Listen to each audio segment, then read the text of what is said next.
ወቅቱ የሚመለሰው ነው። አንቺ ማሻአላህ ጥሩ ስለሆንሽ ከስሽ ተመለስሽው እንጂ እኮ ምን አገባችሁ እኔ የፈለግኩት ያልኩ ማለት ትችያለሽ እኮ። ነገር ግን ጥሩ ልብ ስላለሽ ተመልከቱ፣ ብቻ ተመልከቱ። እስልምና ማለት ይሄ ነው። በነገራችን ላይ ክርስቲያን ይሰማል። እሺ ያው ቀይ ስለበራብኝ ነው እኔ ጋር ማለት ነው። ሙስሊም ሰው በየትኛውም አህዋሉ መመሪያ ቁርአን ወደ ሃይማኖት ሳንገባ ምናምን ተብሎ አይክድም፣ አያሲዝምም። በየትኛውም ንግግራችን ይህ ንግግራችን ሸሪያ ይደግፈዋል ወይ ይህ ንግግራችን ሸሪያ ይቃወማል ወይ ብለን ነው መመዘን ያለብን ነው እንጂ በዚህ ሶሻል ሚዲያ ላይ ገንዘብ እያሰባሰብን ነው ወደ ሃይማኖት አልገባንም ተብሎ አንድ ክርስቲያን መጥቶ እወድሻለሁ ቢል አንቺም ወዳሉት አይገባም። ለምን እኛ በየትኛውም አህዋል በሸሪያችን የምንጓዝ ሰዎች ነን። ሸሪያ ይህን ነገር ፈቅዶታል፣ ይህ ነገር ከልክለዋል ብለን ማሰብ አለብን እንጂ ይሄ ቦታ ሃይማኖት ይገባል፣ ይሄ ቦታ ከሃይማኖት ውጭ የሚባል ነገር የለም። ገብቶሻል? ምሳሌ አሁን እንበልና አንቺ ገንዘብ ያሰባሰብሽ አይደለም እንዴ? የሆነ ሰው መጥቶ አንቺን ትንትን ብሎ ተናገረ። ስለዚህ አሁን የፕሮግራሙ ሃይማኖት አይደለም ከሃይማኖቱ ውጭ ነው ብለሽ ያ ሰውዬ የአንቺን ክብር የሚነካ ነገር ብናገረሽ፣ ስለዚህ ከሃይማኖት ውጭ ነው ብለሽ አንቺም የበለጠ ከሱ በት የሌለበት ነገር እየጨመርሽ ብትናገር ይፈቅዳል? ምክንያቱም ከሃይማኖት ውጭ ነው አላችሁት። እኔ ያልኩት እኮ አልገባም።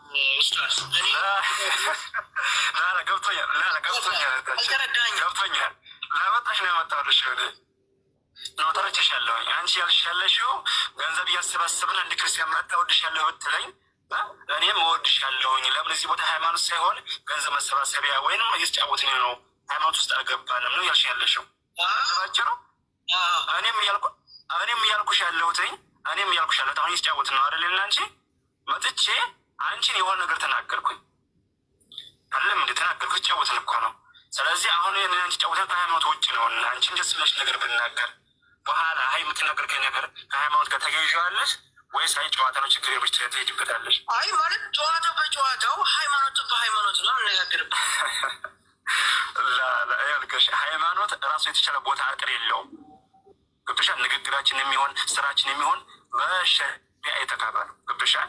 የትም ቦታ ንግግራችን ቢሆን የትኛውን ቦታ ስራችን ቢሆን ሃይማኖት እዚህ እስከዚህ ቦታ የሃይማኖት አጥር ነው፣ ከዚህ ቦታ ያለው የጨዋታ ነው ተብሎ የተገደበ ነገር የለም። በጨዋታም ቢሆን ማን ነው ምክረተውና ዋና ሀሳቡ ይሄንኛው ሱራ 3 28 ሱራ 5 51 ጋር በተያያዘ ተፍሲር ኢብን አባስ ጃለሌን እና ኢብን ከሲርን ተመልከቱት።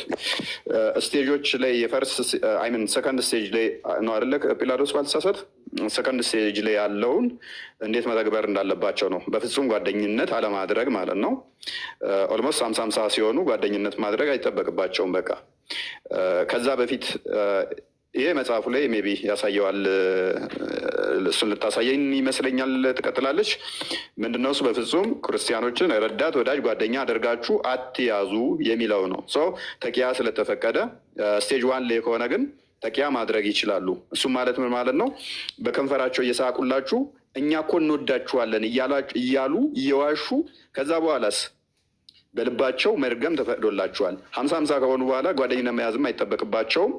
በፍጹም ከእናንተ ጋር ህብረ ጓደኛ ማድረግ አይጠበቅባቸውም፣ ይከለከላሉ። ከ51 ከሆኑ እናንተ 49 ከሆኑ በኋላ ግን እናንተን አታክ ማድረግ ይጀምራሉ። ከዛ በኋላ ግን 60% ምናምን ሲገቡ ሱራ 9 29ን ይተገብሩባቸዋል። ተፍሲር ኢብን ከሲርም እንዲሁም ደግሞ ፓክት ኦፍ ኡመርም መመልከት ይቻላል። እሱም ማለት ምን ማለት ነው? ክርስቲያኖች የተዋረዱ ሆነው ግብር በእጆቻችሁ እስኪሰጧችሁ ድረስ ተዋጓቸው። ግብር ሳይሆን ጂዚያ ዊችዝ እናንተ ያላችሁበት አካባቢ ይመጣሉ፣ ይቀመጣሉ።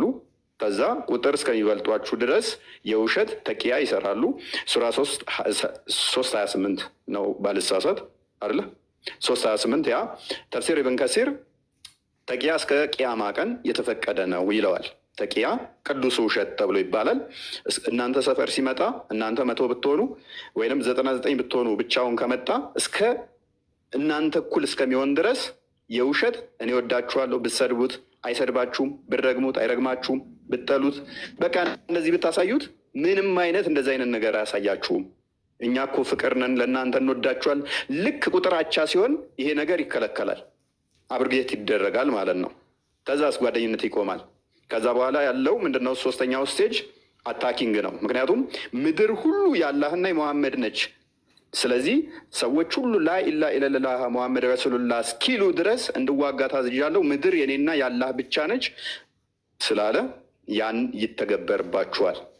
በቂያማ ቀን ደግሞ ግዴታ ቂያማ የሚመጣው ኢየሱስ ይመጣል፣ እንደነሱ አስተምሮ ኢሳ ይመጣ እና አይሁዶችንና ክርስቲያኖችን ሁሉንም ሌሎችንም ገሎ ጨርሶ ሙስሊሞች ብቻ ሲቀሩ ከነሱ ጋር እንትን ይልና ከዛ በኋላ ከ40 ዓመት በኋላ ይሞታል። እንደዛ ነገር ኢማጅን አምላክ ይመጣና የምታመልከው አምላክ ይገልሃል ይልሃል።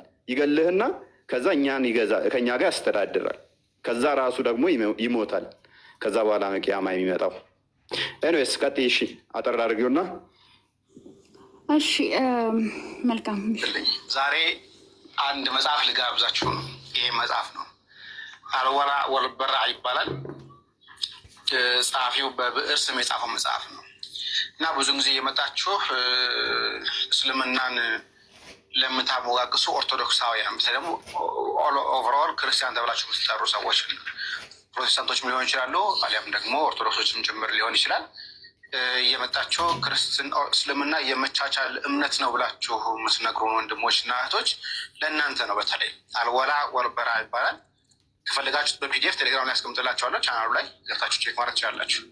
ታዲያ ይህ መጽሐፍ የሚናገረው እንዴት አድርገው ክርስቲያኖችን መጥላት እንዳለባቸው የሚናገር መጽሐፍ ነው።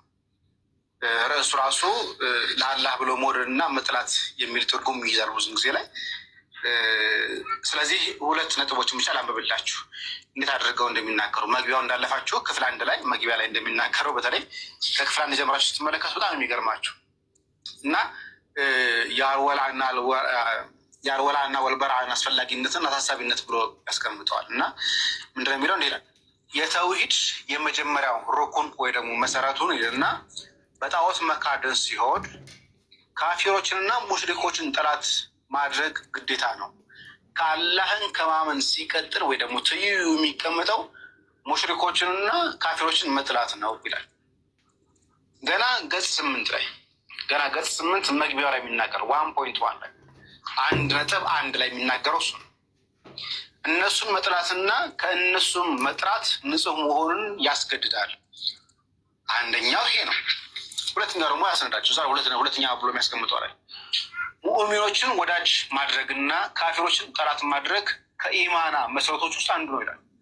ኢማና ማለት የመሰረተ እምነት አንደኛው ሙስሊሞችን መውረድ እንዳለ ሁሉ ካፊሮችን ጠላት ማድረግ ደግሞ ግዴታ ነው ይላል።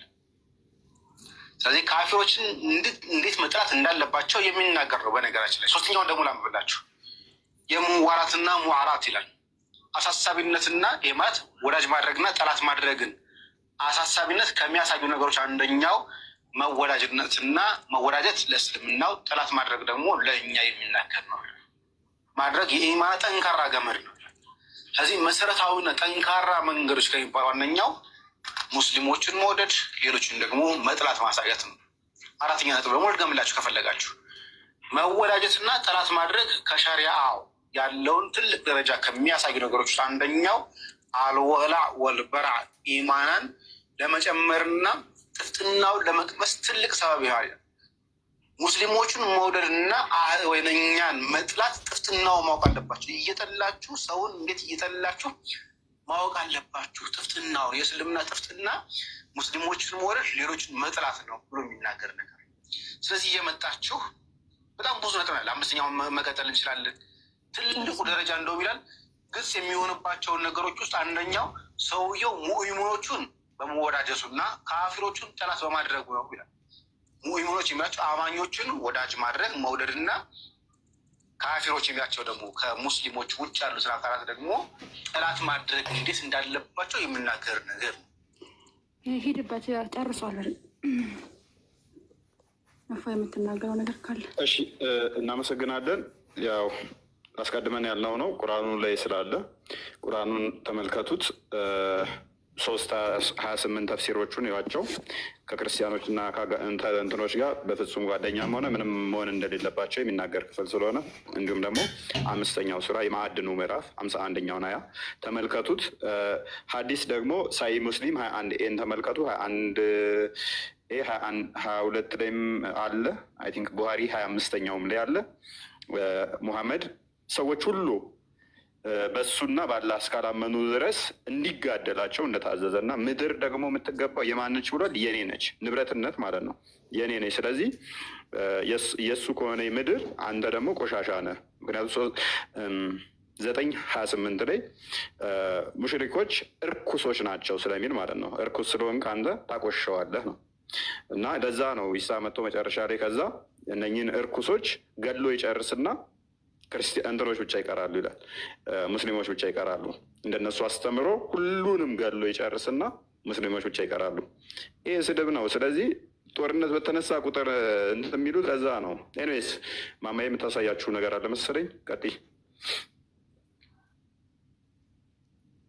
እሺ ሰላም ብያለሁ ሁላችሁም፣ ከታችም ከላይም ያላችሁ ሰላም ለእናንተ ይሁን። ማሳያችሁ ቪዲዮ ምንድን ነው? አሁን ቅድም ያሳያችሁት ልጅ ነው ሙዓዝ ማለት ነው። የዛሬ 4 ዓመት ሜቢ ሀዲሳትን በነገራችን ላይ አሁን ድረስ ይቀበል ነበረ። አሁን ግን አልቀበልም ብሎ በቅርብ ቪዲዮ ሰርቶ ሜቢ እና ይሄ ልጅ ምንድን ነው ያለው? በራሱ አንደበት ያስደምጣችሁ። እንዲሁም አልቀበለው ነቢያችን እንዲህ ሲል ሳየው ስህተት ነው እላለሁ። እንዲሁም አልቀበለው ነቢያችን ሰለላሁ ዐለይሂ ወሰለም በሉቤድ ኢብኒል አዕሰም እጅ ድግምት ተሰራባቸው ይላል። ከዛስ የሆነን ነገር